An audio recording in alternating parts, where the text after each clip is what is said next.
ایک مسئلے کی طرف توجہ دلانا ضروری سمجھتا ہوں. بعض لوگ یہ سمجھتے ہیں جی فلاں جمعے کو مر گیا تو بخشش ہوتی، جمعرات کو مر گیا تو بخشش ہوتی. بعض لوگوں نے نا وہ جو ملکہ جہنم تھی جس کو ملکہ ترنم کہتے تھے،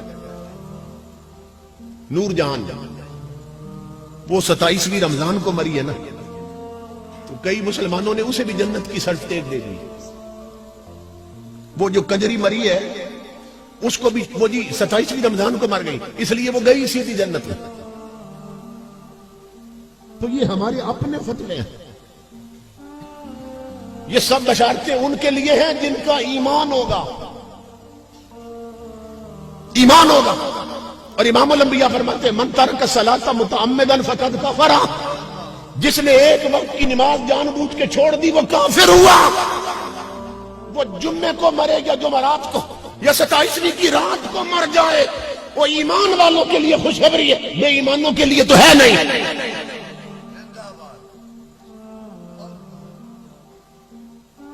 اور وہ طوائف وہ جو مری ہے اس کا تو ایمان ثابت نہیں ہوتا، اس لیے کہ اس نے ایسے گانے گائے ہوئے جن میں کفر بکتی رہی ہے. وہ تو پھر گلوکارہ ہے نا، وہ تو پھر طوائف ہے. امام الانبیاء کے غلاموں، جن قوالوں کو تم سنتے ہو، قوالیاں سنتے ہو کہ یہ بڑا عارفانہ کلام پڑھتے ہیں، ان میں سے اکثر قوال بدبخت کافرانہ کلام پڑھتے مر گئے. ان کی موت ہی کفر پہ آئی ہے، توبہ کی توفیق نصیب نہیں ہوئی. اور صرف وہ خود کافر نہیں بنے تھے، جنہوں نے وہ کلام لکھا تھا وہ لکھ کر کافر ہو گئے، جنہوں نے پڑھا وہ پڑھ کے کافر ہو گئے، جنہوں نے وہ کفر خریدا اور اپنی کاروں میں سنا وہ سن کر کافر ہو گئے. کتنے لوگ کافر ہو چکے ہیں.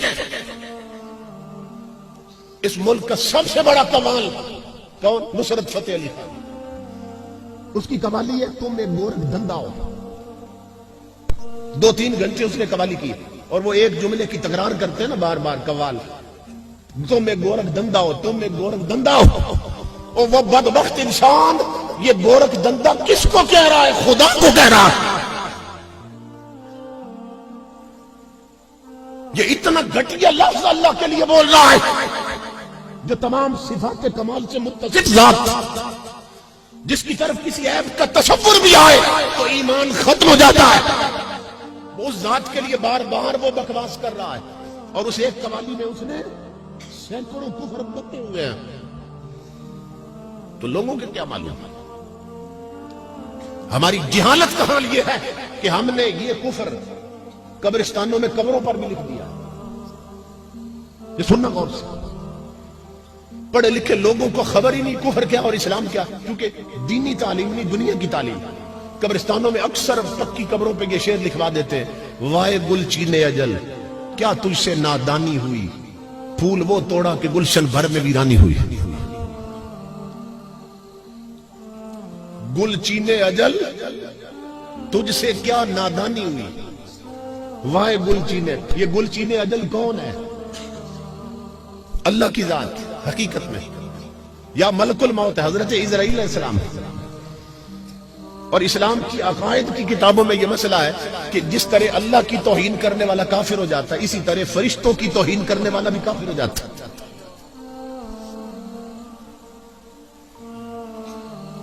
تو قبروں پہ لکھا ہے کہ اے اس کو مارنے والے تو نے نادانی کی ہے، بے وقوفی کی ہے کہ تو نے وہ پھول توڑ دیا کہ گھر ویران ہو گئے. بندہ قبر پہ کفر لکھا ہے، خدا کو کہتا ہے تو نادان ہے جو اس کو مار دیا. یہ ہماری دین سے دوری اور غفلت ہے کہ ہم اپنے مرنے والوں کی قبر پر لوگ آیتیں لکھتے تھے، ہم کفر لکھ کے آ گئے. کیوں؟ اس لیے کہ گویے سنتے ہیں نا، گلوکار سنتے ہیں. نعت خان بھی وہ چل رہا ہے جو کنجریوں کے لہجے میں ذکر مصطفیٰ کرتا ہے. گانے سنتے ہیں، ان کی طرزیں پکاتے ہیں، پھر ان پہ حضور کی نعت فٹ کرتے ہیں، اور بولے بالے سنی انہی کو دعوت دیتے ہیں.